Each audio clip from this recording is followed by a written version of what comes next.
much. Thanks for having us. Yeah. Yes.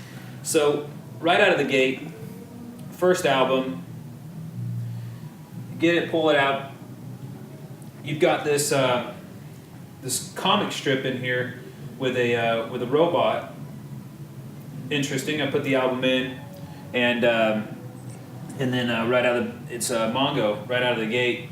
Let me tell you a story about a robot man. So enlighten me.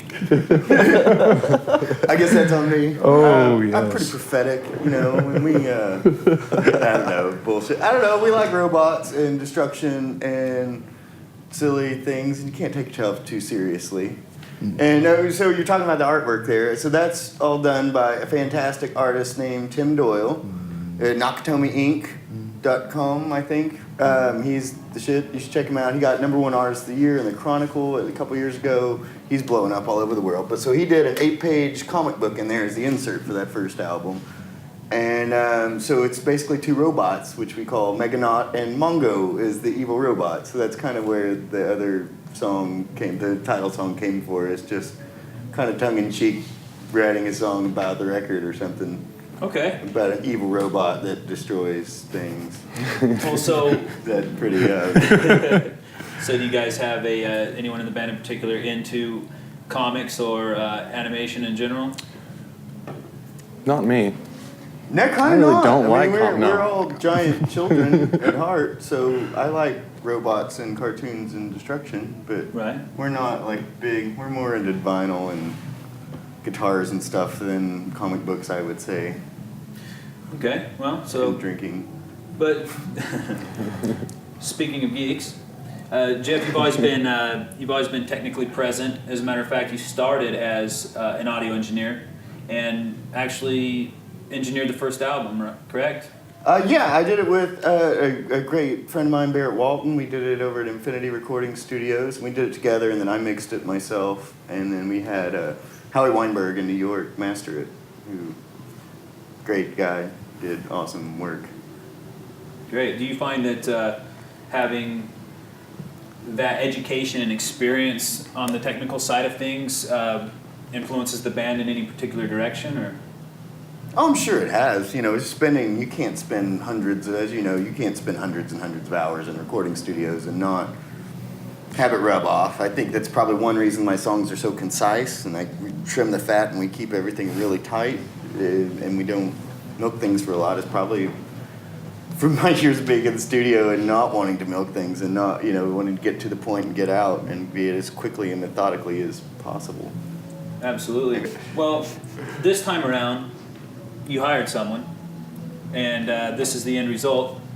Yes. We have More Better Meganaut Volume 1, which is great. This is the vinyl version, which I've been fortunate enough to receive from you guys, and this is actually really cool. Y'all did the screen printing for each of these sleeves, correct? Yes, we did. That's I don't think Coco ever showed up, did you? No. Okay, so the 3 of us did. We sat there for 2 days, lived in this guy's freaking garage, sweating our balls off in the Texas summer, screen printing. Learning how to screen print. Learning how to screen print, essentially. We'd all done little things before, but never anything of this fucking greatness. We did 500 as a limited run. We're never doing it again, so we'll try to get one of these, because we're going to hire people to do this shit. But you can see, and if you'll see some of them have a little smudge here or there, a drop of sweat, that's from us sweating our asses off. DNA. That is our DNA. You can clone us from our vinyl if They're, we're so inclined. They're all original works. They are Each all one original is, works. And let me say the artwork was done by Jim Sund, who's another fantastic artist, good friend of ours. And like you said, we did this at Yellow Dog Recording Studios here in Austin with Dave Percival. And he's brilliant, and that studio is brilliant, and I think it was a fantastic experience for all of us. We got to use a bunch of really nice gear and awesome stuff. That's great. And we did it live in 2 days. Really? The entire record, 2 days. So a little bit quicker than the first time. By about a year. Yeah. Something like that. And it's nice, like you said, being an engineer, it's nice to not record and mix your own album. I don't know that I want to do that again with our stuff. You're too hands-on and you lose perspective with the whole thing. I feel We should just be in there playing. Yeah, you we know, should. and writing music and. And we wanted to sound like a band, so we went in and did an album as a band. Yeah, and with a guy like Dave Percival, like you can just be a Yeah, Dave is a fantastic artist. engineer. Any idea you might have, he's done it. Here, go do this. All right, and it's done, and it's exactly what you were wanting. You're like, okay. And it's nice having that kind of experience, kind of at the reins, to just kind of I can just be a musician and just play. It was weird being in a studio and not having to wrap cables and shit. It kind of threw me for a loop. Well, the fact that you were able to focus on playing and the performance side of things certainly comes through in the record. I mean, the record's, it's hard, it's fierce, it is exactly what you'd expect Meganaut to be. And I have worked with a lot of bands this summer, and in doing so, I don't often get the chance to grab the record and listen to it over and over. This record, on the other hand, has not left my player since it was given to me. Oh, So thank you, Awesome. thank you very much. yeah, you're very welcome. We hope people listen. Well, with a lot of those bands that I have worked with in the last couple years, especially this summer, I have found kind of a trend of, it felt like we maybe got to a point where everyone was trying to do things outside of the box a little bit, and after a while it kind of started to show as trying a little too hard. Now, one thing that I find is when you get back to the core elements of rock and roll, and you've got drums, bass, guitar, and vocals, oftentimes the simplicity of that can be much heavier than having just layered synthesizers over synthesizers, which is a little bit of a trend as well.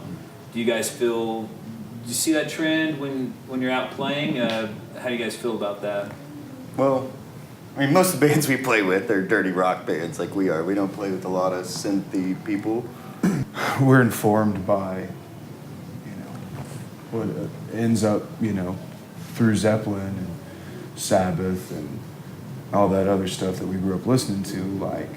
That ends up being influenced and informed from Robert Johnson and all those sorts of things. So it kind of makes some sense. You see what I'm saying? Yeah, we're not reinventing the wheel by any means. We just want to be a great rock band and take from influence, like he's saying, from Robert Johnson to today. Didn't say Robert Johnson. Whatever. Never mind. Whatever. So, we try to, pay homage to all the great rock music and try to put our own spin on it and be as tight and solid and high energy as we can be. And we It's very tiring. It's incredibly tiring. Well, speaking of it's not work. so speaking of things that can get tiring, the album is finished. Oh. The robot is oiled up and ready to hit the road. Correct? Yes, We gotta yes, get he the is. trailer. We forgot about the trailer. Shoot. Yes, we just came back from doing a little Midwest run, and then I believe in April we're trying to go West Coast and do probably 3 or 4 weeks or something like that. That's still on the works. Wow. I won't sign to a label, so we're an independent band, and we're trying to do it all ourselves. Which it does pose a few, challenges doing it all yourself, but ideally will be more rewarding for us in the end, and already kind of is in a way, I guess. Nobody tells us what to do. In that aspect of the DIY mentality, which is kind of a necessity these days, do you find because you're able to decide who you're playing shows with, do you guys have any experiences worth sharing on your pastimes on the road? Anything notable or just random stories? Or anything you took inspiration from? The food in Chicago. Chicago Yes. was fantastic. Yes. Well, it was nice. I think maybe Ben and I were chatting outside the Riot Room. Was that Kansas? Kansas City, yeah. And I agreed that it was a little bit of a bummer that we were going to be heading home over the next 16 hours. Yeah. It felt like we were in the middle of something, and we were cutting it short for whatever reason, but it felt like we were in the middle of something, which was nice to feel that involved, and loading the gear in, setting up, taking down all the pack, like all that stuff, like at least in that amount of time, felt completely natural, at least for me. You know. Oh, thanks, man.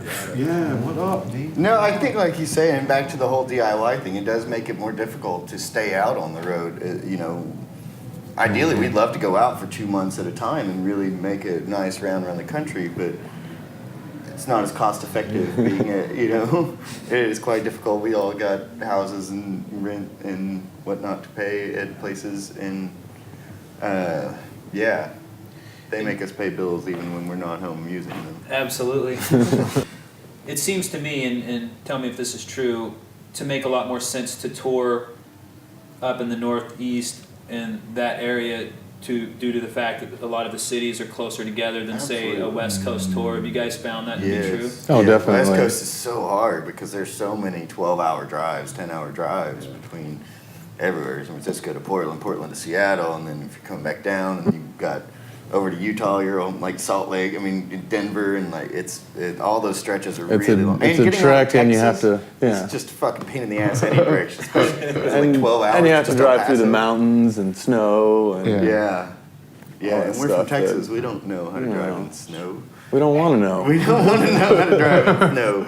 We don't like below 70. We're gonna have to go weather. someplace with snow. What are you guys listening to right now?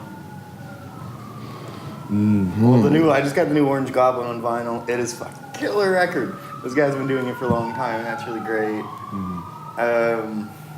Always Caius, Harry Nielsen.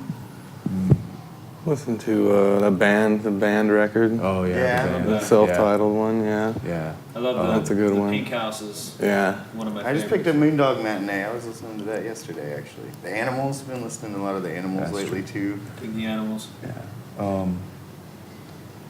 Park Life by Blur. Okay. Listened to that one a lot lately. Missing Persons, in fact, on the way down here. I was listening to that on the way down here. And Electric Prunes. I'm listening to those guys. He doesn't Donovan. get as much. Donovan, yeah. Donovan, yes. I'm sorry it finally What's the got name of around. that I mean, it song? took me so long to get around to that dude. Donovan. How about you, Aaron? Rafa Chapel? Yeah, what's up, Aaron? I flip around randomly onto local radio stations. Been listening to a lot of Talking Heads lately. Digging on Bernie Worrell a lot as a keyboard playing. Other than that, just everything completely at random. Great. Guys, I really appreciate you coming out and taking the time to. Yeah, thanks so talk much to for us having tonight. us, Yeah. Josh. Yes. Yes. I forgot You're to say AC/DC somewhere. Talking about music. I that probably Gotta go goes into with the assumed. I really feel like there's a good energy and momentum behind Meganaut right now. I've followed you guys for years, and this album has got me amped, and I feel like you guys really have solid momentum behind you. And We're going to try to go back in and do volume 2 of this. Oh, really? So if everything works out, hopefully we'll follow up early summer or something with volume 2 from this. 2015. Yeah. So tell, let's let everybody know where they can. So you can buy this today at meganaut.bandcamp.com. You can come buy the vinyl right now. We will have it up for sale on our website in the next 2 weeks. It's being redone. It's supposed to be done by next week. So ideally, meganautmusic.com, you can buy it. And you can, of course, download this and the first record at iTunes, Amazon, anywhere you can buy music. You can listen to us on Pandora, Napster. I think you can get it at HEB. Spotify. Just the big HEBs, not the smaller ones, the big ones. And yellow gas stations. We put in yellow major brand gas stations. And that guy who's going to offer you something out of his trunk tonight, he will have the Yes. record too. The You should homeless pull out man your cash. on the corner with the ice chest selling waters. He will also sell you our record. Nice. Well, thanks again, gentlemen. Thanks for having Thanks for having us, Just Josh. keep your eyes and ears out for Meganaut. It will be on tour shortly. Be sure to pick up a copy of their album. Thanks, guys. Thank you. Thank you very much.